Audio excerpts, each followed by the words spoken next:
Every Tuesday afternoon from 2:30 to 3 here on Rainier Avenue Radio.world. Join your hosts Violetta Strash with John L. Scott Kent North, Elsie Shadon with Keller Williams Mountain to Sound and the LC Legacy Group, and Tina Lombard with Cardinal Financial. They'll help you navigate the waters of our volatile real estate market and offer you some guidance on how to make your hard-earned money work to make your dreams come true. Learn about current trends, get tips on financial matters, and have fun, interactive discussions about your home inside and out. That's real estate and money.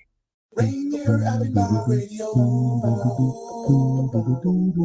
your community radio station will provide you with more information. Rainier Avenue Radio. You're listening to Heartbeat Radio. I'm your host, Cindi Bright. Heartbeat Radio is a conversation aimed to take the pulse of corporate America. Opportunities for people of color, we're getting lost in the shuffle of change. I'm that provocateur of change. The hearts of corporate America are addressed. Relog in. Will be accelerated for all people. Through Heartbeat Radio, you will gain a deeper understanding of what is necessary for change.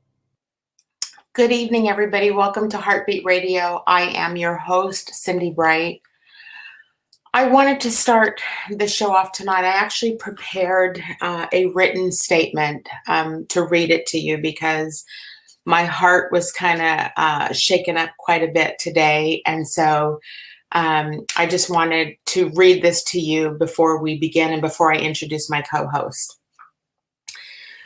Today, we see the reflection of the heart condition of this country. The second impeachment of an aspiring dictator with increasingly millions of supporters, but without the support of the majority of the Republican Party. White people and the terrorism and violence across this country raged over the fact that the world has changed and they're pouting for not getting their way. An attempt to extinguish brown and black people. A black police officer is a hero. A police officer who protected the white people in chambers. What is the irony in that? What we see in Washington, D.C. isn't unique or extreme. It's just on display and normally goes on and is swept under the rug in an attempt to keep willful ignorance prevalent. It is pervasive in the lives of brown and black people every single day. The systems brown and black people have been fighting for centuries are the heart of the matter. This is why we have Heartbeat Radio. Republicans and all those who voted for Trumpism have generational blood on their hands. The hundreds of thousands of people that have died on the hands of this virus, the violence that is being incited against brown and black people. And this is sure to impact their families and generations for years to come. And what will continue to feed the society will be violence and more attempts to reject those of us who aren't born into white skin. It's time for the Democrats to shift. And I'm not saying that lightly. This just isn't an opinion. If Democrats don't enact democratic reform, our democracy will remain under existential threat. Single-member, winner-take-all politics have created incentive structures for Republicans to make further and scarier strides for power, and we all see they'd stop at nothing to get it. The behaviors of white people in this society with little accountability, unless there is an all-out war to force accountability, should be the focus of elected officials immediately. Politics must change, and it starts at the local level. For me personally, it's been a very heavy day. And so that's where we're going to begin tonight's discussion. I want to reintroduce Joy Stanford, who is co-hosting with me. and who is, hi, Joy, just wanting to have this conversation with me. And so, Joy, welcome back this week, co-hosting with me on Heartbeat Radio. Thank you. And wow, what a way to start tonight. I love it. I love it. It was heavy on my heart today. I had so much going on. I can tell that. I can tell that. As I watched the impeachment proceedings, and I saw, so I almost want to say almost in abstract form, I was watching how, to the degree that we have to go to hold white folk accountable. And at the end of the day, this fool still will be in office until next week, because that is how society is built, as no matter what avenues we have as recourse, they still stay. And the amount of Republican senators, House folks, House of Representative folks who stood and spoke and would not call it what it was. Amazing. I was just flabbergasted. I was like, are you still not understanding what's happening? Are you not paying attention? Oh, they're paying attention, but they don't want to call it out. They don't want to call it out. They don't want to call it what it was last Wednesday. So it was just interesting to watch, and I can only watch so much. I'm like, okay. So, when I think about, I have this whole list. You and I talked earlier, like this whole list since last week. So, we have some interesting talks ahead of us, because the things that I want to highlight tonight are, so things like the Twitter account, right? So the fact, why I think that is such a illustrative example of what we as Black people, brown and Black people, deal with in society is it took so much extremism for corporate America to step up, to do something about it. And they did it in the last 2 weeks of his presidency, which reeks of cowardice, it's disgusting. And it is what happens to us in organizations. Nothing is ever in our favor until it's so far over the top that somebody finally says, maybe we should do something about this. Oh, wait, 5 people got killed? Wait. Wait, what? Oh, now we will. Oh, we need to. I think it's eye-opening that people are so much more concerned about the rights of folks who are getting their Twitter and their social media shut down, particularly our president. They're more concerned about that than they are the fact that people died, people were incited to go rummage and pillage and whatever you want to call it, our capital, and harm people. The videos that just kept coming out, particularly one Dave and I were watching last night, where the police officer was dragged down the steps outside and beaten with a flag. That's ironic. You're there to protest your rights, but you're beating someone with a flag. Why is that? And I felt like even on NPR today, people were like, they're more concerned about the fact that his social media shut down. Yes, of course he's going to be upset, because now he can't tweet about the fact that what's happening and the consequences of folks' actions, white folks' actions in Washington on that day. Now you're in another killer. Why are we crying at the airport because we can't get on a plane? Again, it's just amazing to me that. Did you see, I have to tell you, did you see, do you watch Don Lemon? I got it on right now. I love his facial expression. Like it's all he can do. He caught himself twice yesterday about to swear on air, which we all are trying to watch our tone and what we say because Exactly. it's so ridiculous. And even the fact that, Mike Pence's life was threatened by these people. He's afraid. And still he has his tail tucked between his legs to do the right thing after how he was on the floor,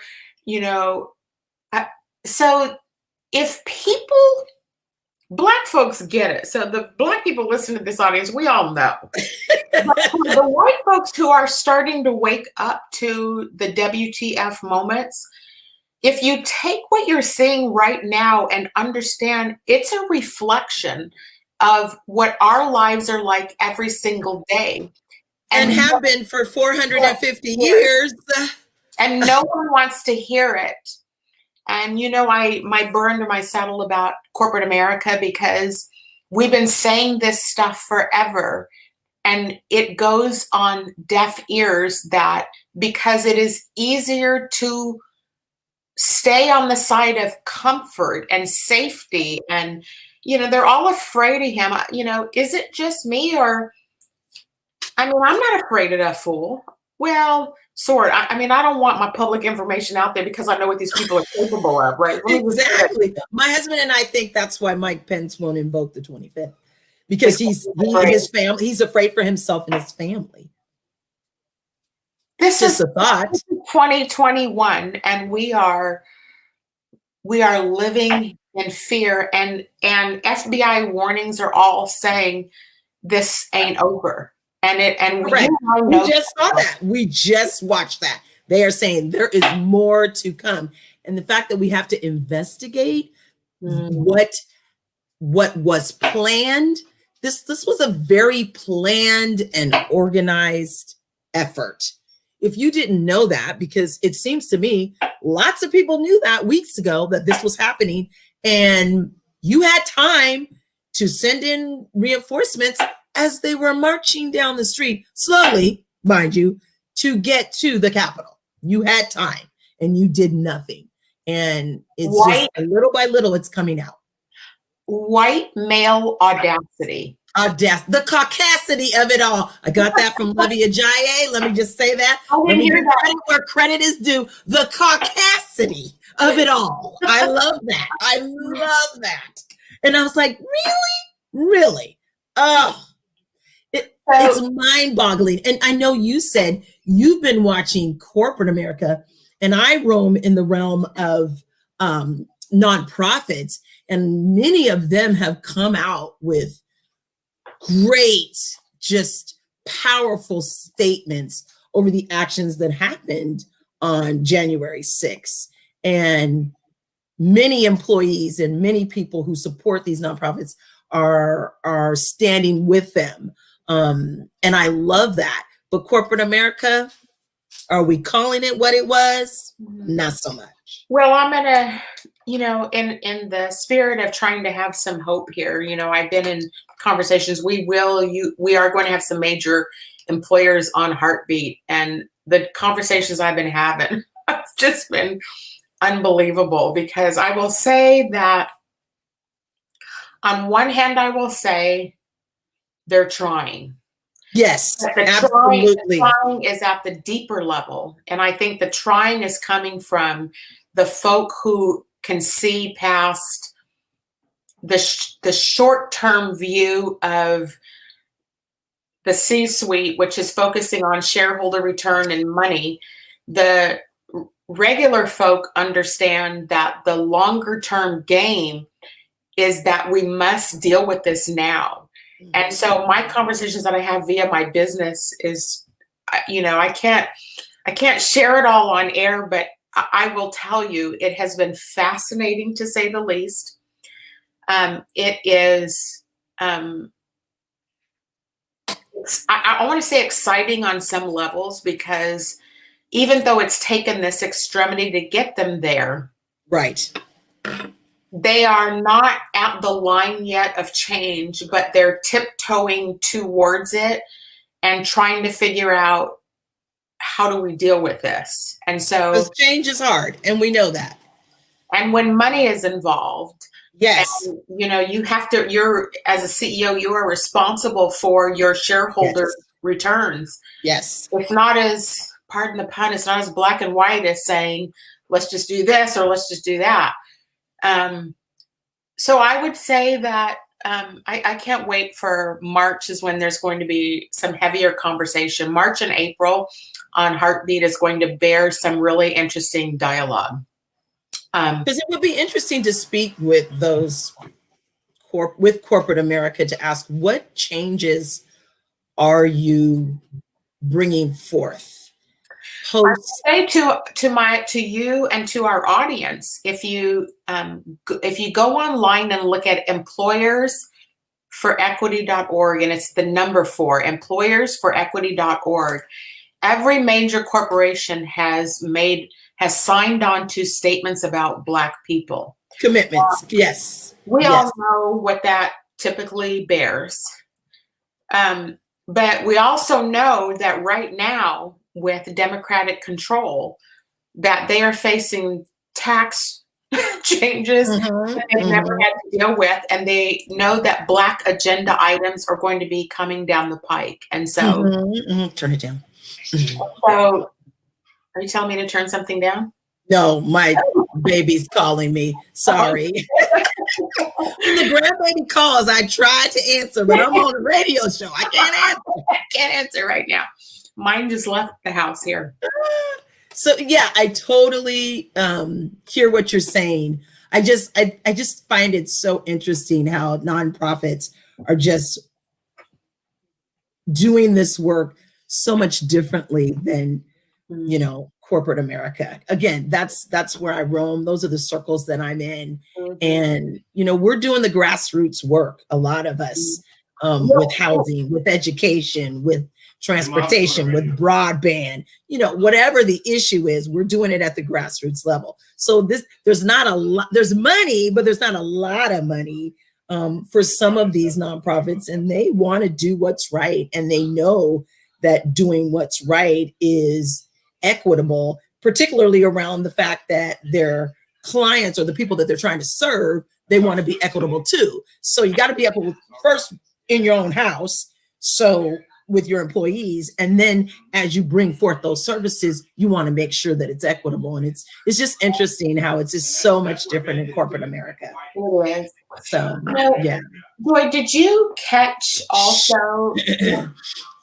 One of the things I really wanted to talk about tonight too were systems of oppression. And let me say a couple things. One, anytime any of us speak, I mean, I've heard it repeatedly over my life and careers as like, she's just playing the race card, or oh, come on. But did you catch the issue with the Seattle police back in Washington, D.C.? And did you see today that they identified the head, the chair, or whatever his title is, leader of, oh my God, there's a bug in my office here.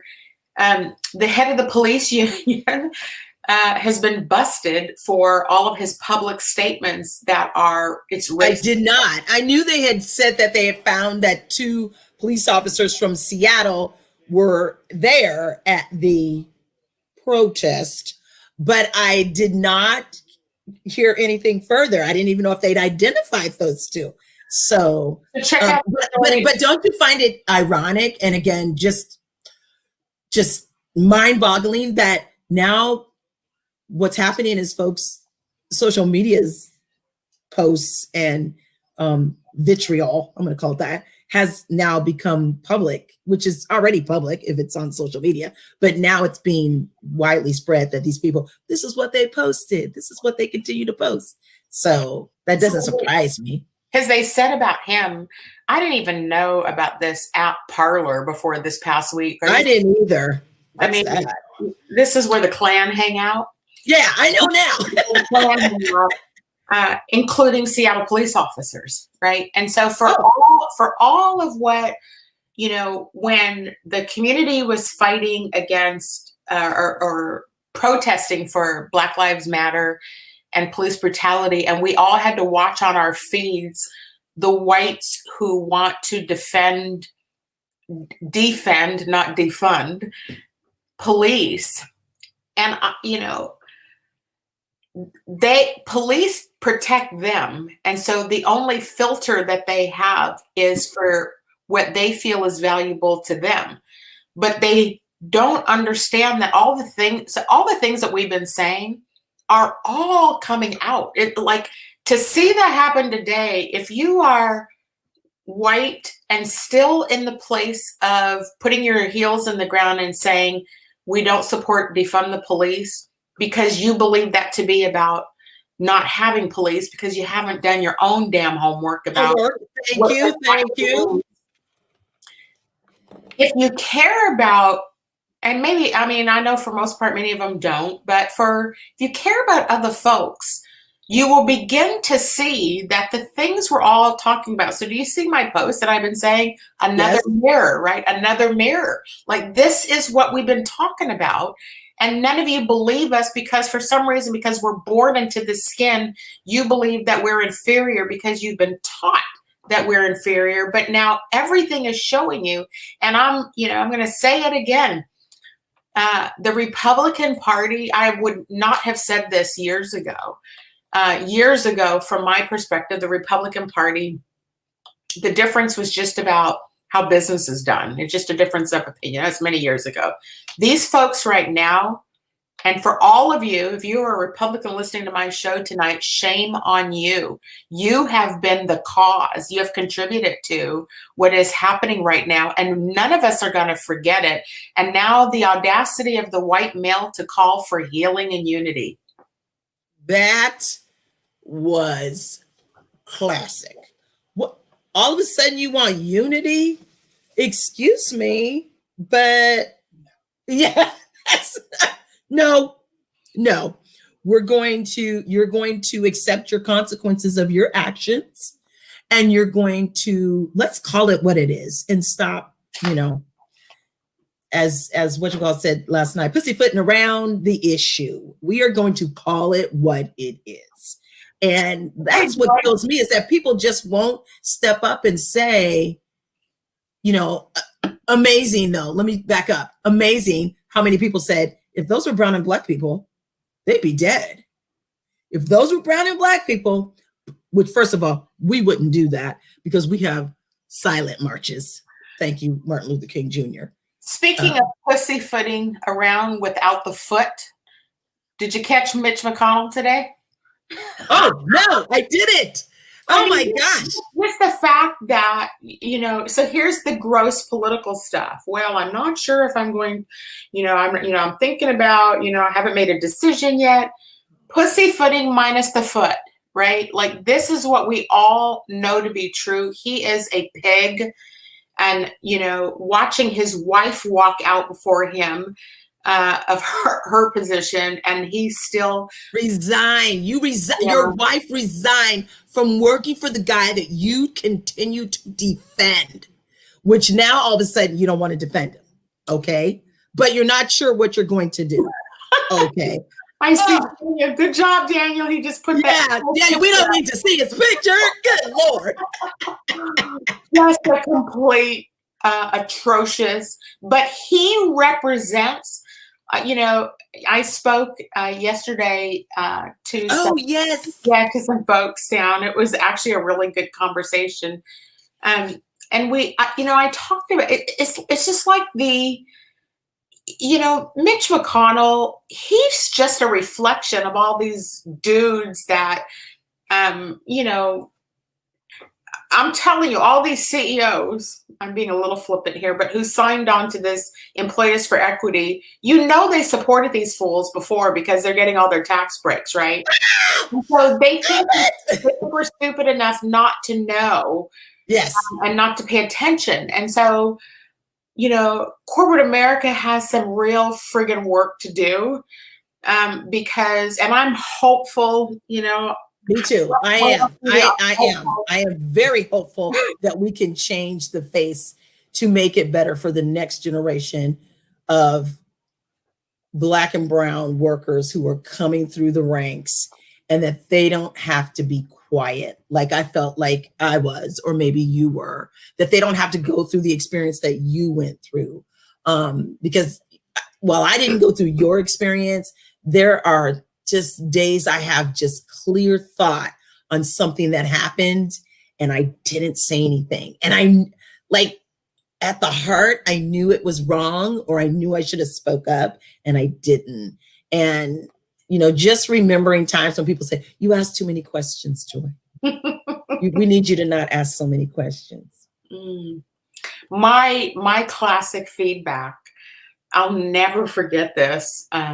When I heard this in one of my one of our listeners just said, that's Noria. We love her.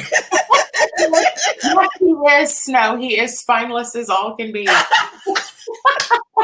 The turtles, thanks. That's so awesome.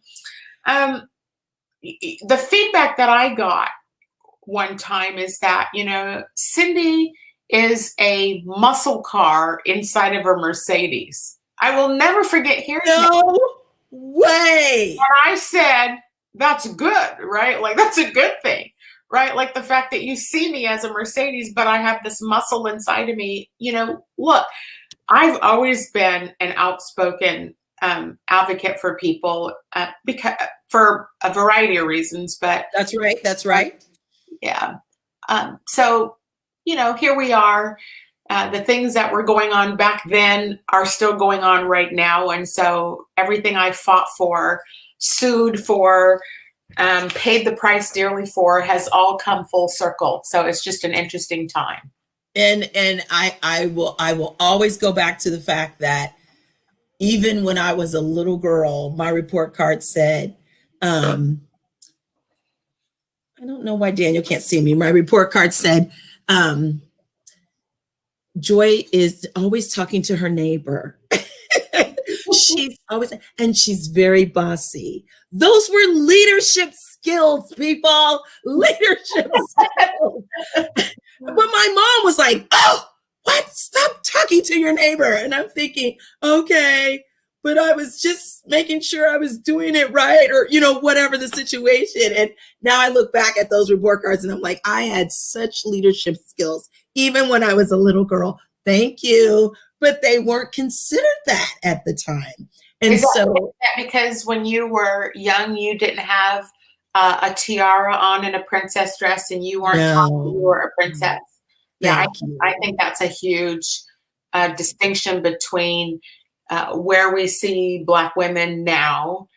We were never taught that we were princesses, which is around entitlement and everybody waiting on us hand and foot. We were actually taught to work, to fight, to look, to love our community, to love our families, that sort of thing.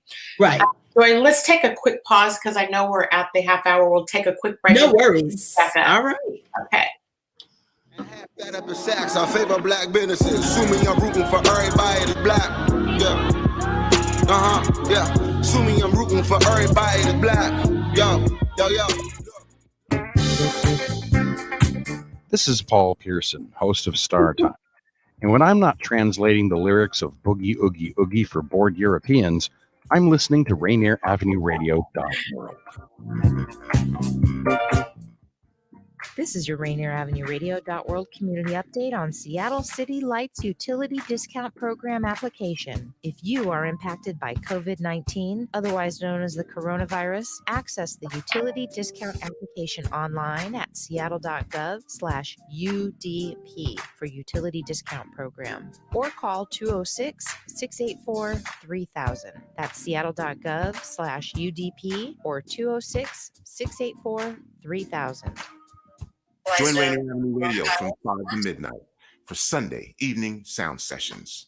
Jazz from the Cabinets from Big Poppy. That's right. It's time once again for Jazz from the Cabinets with Big Poppy. Sergio LaCour's Love Lines. It's Sergio's Love Lines with Sergio LaCour. Go into the phone line. Tell her who we talking to. Sage Prince and Just My Opinion. This is Sage, and that's just about going to do it for the first half of Just My Opinion. K-Fox Night Beat with Nasty Nets Rodriguez. The beat of the Fox. K-Fox Night Beat, Nasty Nets. You know what? You're going to listen from 5 to midnight. Just turn it on and don't stop. DJ Alibaba. The Underground Surround Sound Start Time with Paul Pearson. Tuning in, my name is Paul Pearson. Sunday evening sound Star sessions on Rainier Avenue Radio. Trust me, you'll be listening the entire time from 5 to midnight. Sunday evening, your sound session on Rainier Avenue Radio.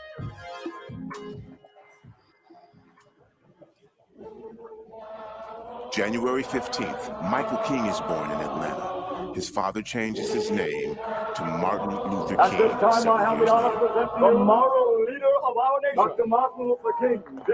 From Garfield High School, Seattle's legendary 39th annual MLK Day celebration.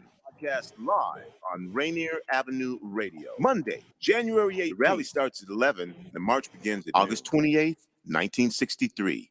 King delivers his I Have a Dream speech. I have a dream that one day, When Reverend Martin Luther King took the lectern at the March on Washington to deliver his I Have a Dream speech, the text in his hand did not contain the words, I have a dream. That part of the speech was improvised on the spot. The working title was Normalcy Never Again. King instead gave one of the greatest speeches in history. Celebrate the legacy of Dr. King live from Seattle's 2021 MLK Day celebration on Rainier Avenue Radio.world.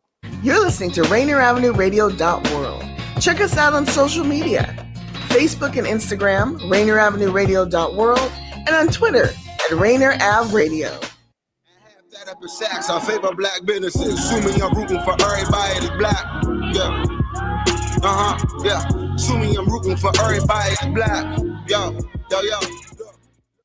Welcome back to Heartbeat Radio. This is Cindi Bright, your host. With me again this evening, co-hosting with me is Joy Stanford. And we are just having a conversation about kind of the moment in history today, what we're all facing.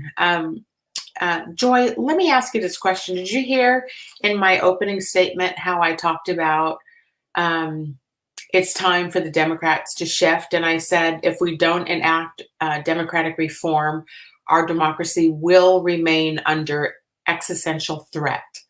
Do you agree with that statement? I do agree with that statement, but I also see where Democrats want to just take a step back. I've always felt like we don't work like the Republicans work. We tend to be very thoughtful and methodical about how we go about doing things. And throughout the last 4 years, I've said, I just wish the Democrats would get on the House floor and the Senate floor and just get wild, just go wild and step out of the box, because now is the time for us to step out of the box, be bold, be courageous. I know even in my own campaign in 2020,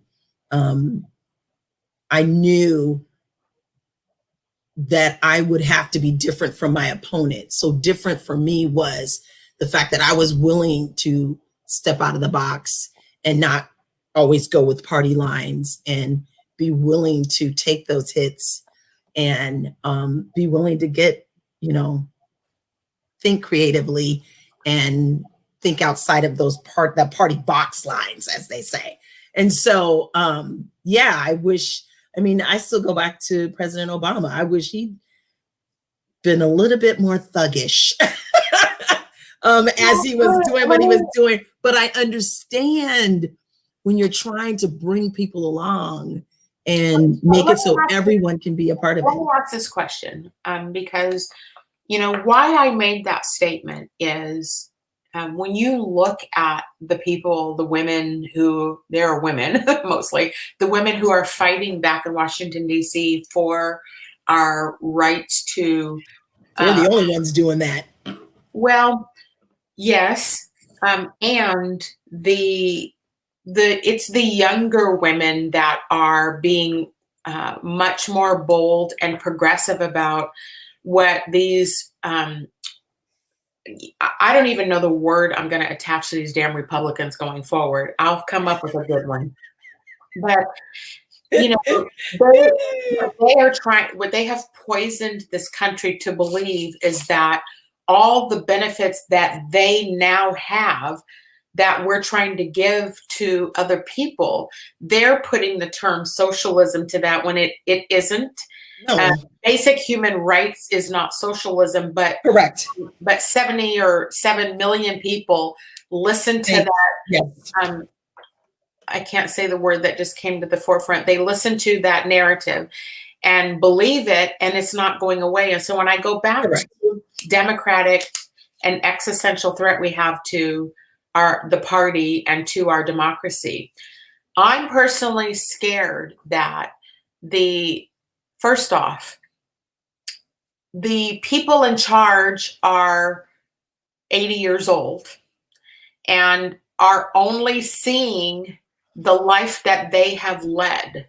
The disconnect between what the generations now require, there's a disconnect, and they're trying to keep the squad in their place. I call it white women behavior, right? They're trying to keep the outspoken brown and black women who are fighting for us. They're trying to keep us in our place.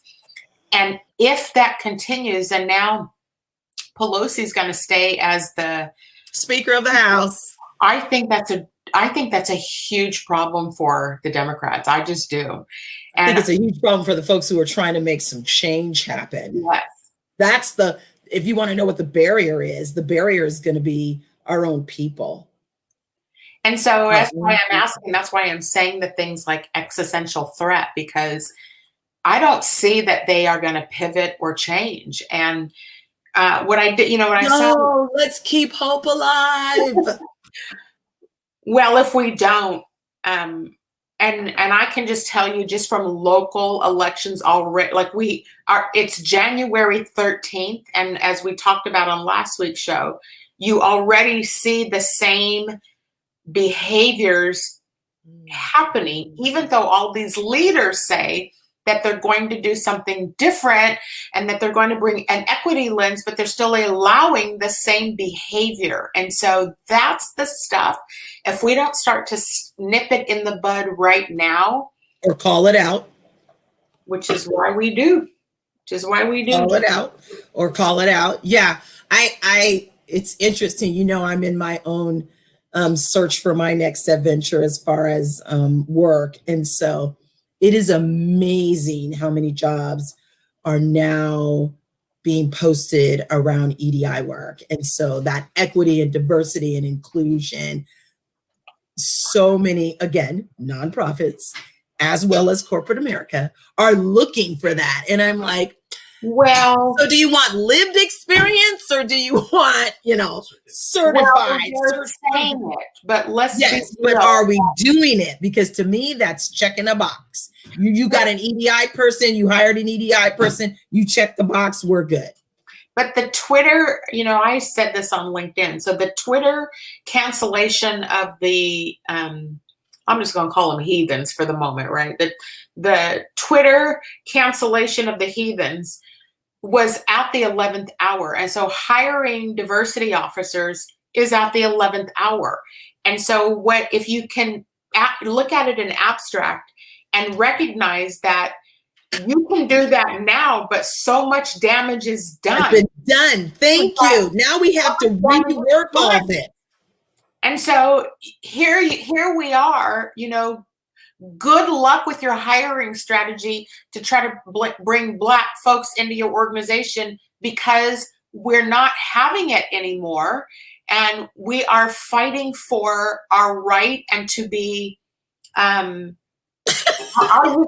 using the word reimbursed for all the things that have been taken from us. Did you see that video of the woman, I think it's called How Can We Win on YouTube, and it's got like 2.5 million views, and she's a Black woman, and she uses the Monopoly game as an example of how to show people the disadvantage that has been brought to brown and Black people. And I'm not saying this in a woe is me. Anybody who knows me knows I work like a fiend, and I work 5 times harder than most people you'll ever meet to keep my stuff together. And so watch it, girl, watch it. I don't have the 400-year head start, and it's taken a lot. I cannot wait for my book to get released, where people can read kind of a really intense story. The way my book starts off. I cannot wait to read it. I don't even know the whole story. Yeah, I don't even know the whole story. So tell us again, what's the name of your book? It's The Color of Courage, and it's crushing racism in corporate America. Yes, and I really target at corporate America because my view is that they are the game changer in our lives, and they can be the people who right wrongs if they're willing to step out of their own way and start to actually believe the quotes that they put in the newspaper that say that Black Lives Matter. Yeah, I am just, I shouldn't say that. I'll say this. I am amazed, like I said, at the amount of job postings that include that now. And the fact that, like, what are you going to do? What are you bringing this one person to do, to say you're a 20, 30-year-old company, to now change that culture when you should have changed that culture 20, 30 years ago, or never had that culture? What are you going to, this one person, what are they going to do? And yes, it can be done. But as someone said to me last night, you got to crawl before you walk. So it starts at the top. And so if you've got this hierarchy of, what's decisions are made here and they trickle down, decisions are made here. What does your board look like? What does your C-suite look like? Does it look like the rest of America? Does it reflect your employees? Because I've worked at companies where the C-suite did not reflect that. Let me tell you a story, speaking of boards of directors, right? So, and I've mentioned this on Heartbeat before about how paid board of directors seats in publicly traded companies, they're game changers in people's lives, and they become— I didn't even know board seats you got paid for. Hello? Yes, they make a lot of money. And as I said back, I've been out of corporations since 2012. But back then in the early 2000s, I saw numbers. I was a friggin' head of HR. I saw numbers. And, the bottom number that I saw was $250,000. And so if you think about that, in addition to your salary and your bonus structure. And so one of the things I'm really pushing for right now, my book will give specific examples of things that corporate America can do to right these wrongs. And one of the examples that I use is bonus structures. And, my HR stuff, which I'm actually going to be teaching people about, is there's two different bonus structures in corporate America. There's one for the common folk, and there's worker bees. There's one that it's called long-term incentive plans. Those long-term incentive plans are game changers for people, and they're huge money. And I managed it in financial services. And so I saw all of the white boys, and I saw what they did to get it and how they were taking down other, the very few women. And there was I rarely saw, in one of my organizations that I was in, there was a Black male senior vice president, but he was a freaking Republican. And so, he played into the hand of them. And so, but they paid him. And so that's what's up, right? So the long-term incentive plan, I do believe there is a way to start righting some of these wrongs with incentive plans. And I actually talk about rewards and what that can look like for brown and Black people. And let's just be clear, they're starting to, the picture that was shown with Mitch McConnell and his turtle, trying to stay in his shell to protect themselves. Exactly. Most CEOs, and here we are now that they're going to have to peek their head out too and start to try to figure out what can they do to deal with this. Because I keep saying there probably isn't 1 week that goes by that I'm not saying hiring is not the problem. Hiring is not the issue, right? You can't have us until you fix you start fixing the stuff that's going on inside. And by the way, to fix this stuff, you're going to have to start dealing with the Mitch McConnells of the world, the Cheney, you know, what's the chick's name out of Maine, the senator out of Maine? You know who I'm talking about. Representative Snow, Senator Snow. Is there Snow? No. Collins. Susan Collins. Yeah. So, you know, she gets on the mic and is like trying to condemn, you know, middle finger to her, because she has had every opportunity. They just protect the patriarchy, and we have one person here in our own state that's back there, Congresswoman, who did not vote to impeach. Who is that? Kathy McMorris Rogers. Okay. She's over on the eastern side. Is that the 5th? None of the Republicans voted to impeach. Yes, they did. Yes, they did. No, but here in Washington State, I believe she's the only one that did not. The rest of them voted for it, but in our state, I believe she's the one that did not vote for it. And I'm like, oh my goodness, girlfriend, really? Are you watching what's happening? Are you paying attention? And so I'm hoping one of my Merge sisters steps up. Merge sisters, calling all the Merge sisters, step up and run against her. We need them. Yeah. We need sisters in several of these districts, and not just on Eastern Washington. We need them on the West Side. Yep. And look, this is a fiery way or a hairy statement, but we can't afford to put these white women who we can't trust just because they have a D behind their name. You know, the call for unity and the call for us to reconcile is a direct correlation to who we can trust. And everyone knows, anybody brown or black knows, you know, power and money drives behavior that is sickening. And even women with a Democrat behind their name are not the people, you know. But isn't it amazing? Power and money, really? That's what's moving you? Because that's not why my friends and the women that I know ran for public office. It wasn't money and it wasn't power, and they're not there for the money or the power. They're there to make things right. They're there to work for the people. And that's what I love about that. But at what point do we not say these people are all about, I mean, we've just had a prime example of someone who was like scratching to hold on to what little power he has left, which is basically none.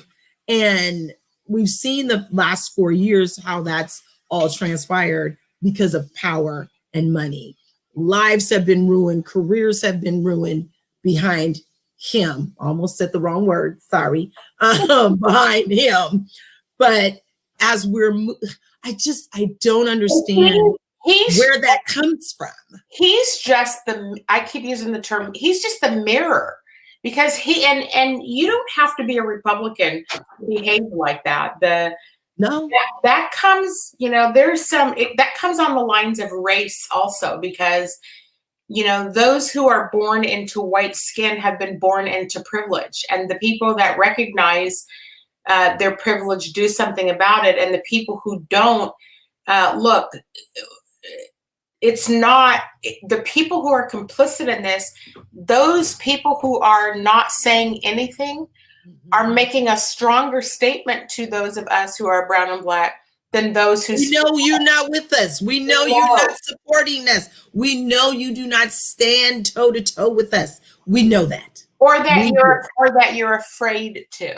Because I think there are people, there are some folks that I know likely voted the right way in terms of putting Democrats in office, but they're afraid to say anything because if they speak out, it costs them money, it costs them access, it costs them power, and so they have to stay silent. And so the fact that we're in that kind of a society that, and look, I have been thinking about what's going to happen when society opens back up again. Like, I know for sure there's some places I'm not setting foot in ever again. Like, I was just having that discussion today with some friends.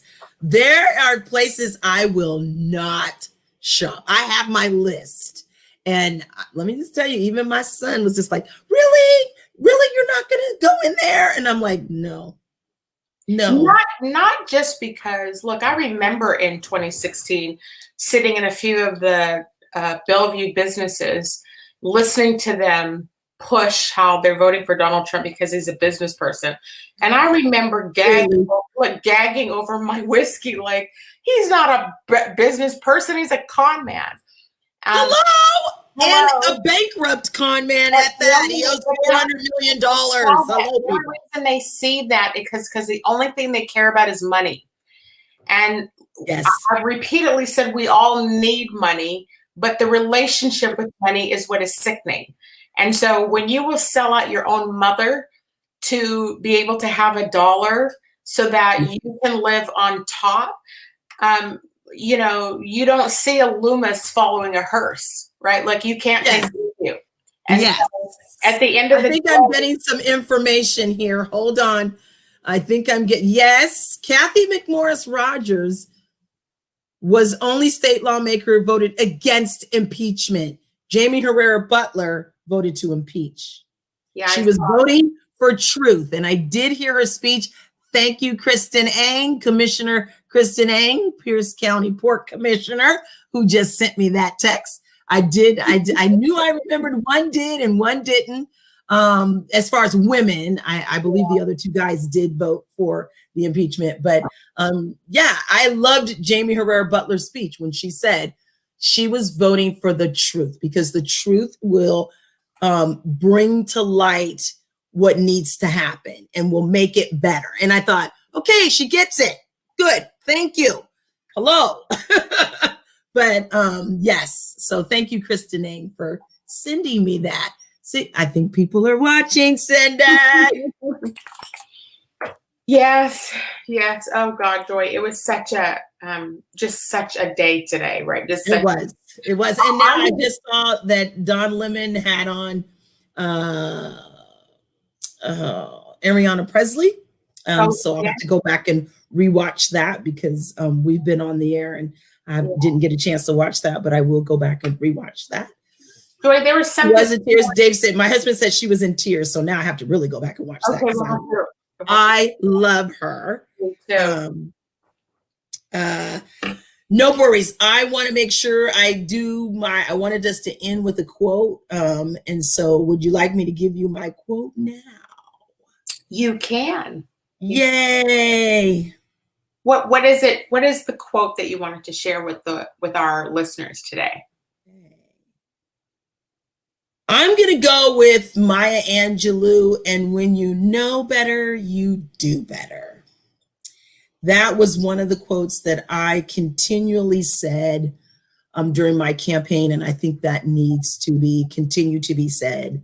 When you know better, you do better. And I think as we move through our world as it is now, if we know that we need to do better, then we need to step up and do it. And it's going to take courage for folks to do that. And I hope that people continue to have that courage and do that. Do you have hope? I do. I really do. Not on Wednesday the 6th, I didn't, but I do. I think there's so many people, allies and people who are really trying to do the right thing and who are opening their eyes and doing what I consider, the work, the hard work, not just checking a box, but really diving in. I continue to try to just put myself out there for folks to talk to and ask questions of, so that I can be a part of the solution of the process. So that to me is me doing better, because we know we want to be on the right side of history, right? And I think at the end of the day, everybody wants to be on the right side of history and they want to do what's right. It may not be popular, but it's what's right. I think I will say I'm scared. Oh, definitely. Definitely. FBI warnings about more trouble this next week. I want to say to our listeners and to people who may not hear this message, but I want to put these words out to the world, is that like we all have to be safe and we have to look out for each other. Yes. I don't think anyone who is darker, and by darker, who is non-white, I don't think we are safe right now. And I think we have to be careful everywhere we go. I think the grocery store, the gas stations, I think these folks are looking for us. And I saw another article today about the increase in gun sales. And so we got to be cognizant of that. You know, I'm an outspoken woman. And I don't put up with anybody's stuff. And so I feel like I'm somewhat of a target, and I have actually felt that way recently with a whole nother incident. I need to tell you that offline. But when people are stalking you and doing things that make you feel compromised. Yes. And so I'm saying that to our audiences, for everyone to please, please, please be cognizant and safe. I told my own son and his fiance today to not just don't be out, like just stay home and, stay away from any potential position of being put in harm's way. So before we close the show tonight, Joy, I'm so appreciate having your humor and your smile on. I love you. I love you. I love doing this with you. There's a couple of announcements I want to make sure our audience hears tonight. First, there's a couple things happening this week on Rainier Avenue Radio. I want to make sure you understand that the King County NAMI Mental Health Town Hall is live tomorrow evening at 6 p.m. I think that is so important that all of us listen to this, because we are all in a position of being challenged right now, mentally challenged right now.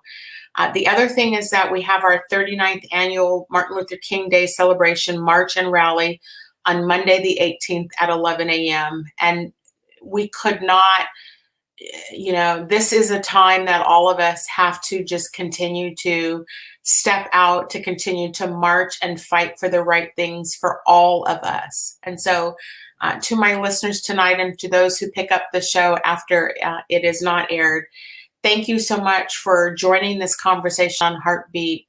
Thank you for listening to this. We have work ahead of us. We are a superior race. Thank you so much, everybody, for joining us. From my heart to your heartbeat, be safe, everybody. And we will be back on air on Inauguration Day. So that should be another powerful evening. Thank you all for joining us this evening. With love. That up in sacks, I favor black businesses. Assuming I'm rooting for everybody that's black. Yeah. Yeah. Assuming I'm rooting for everybody that's black. Yo.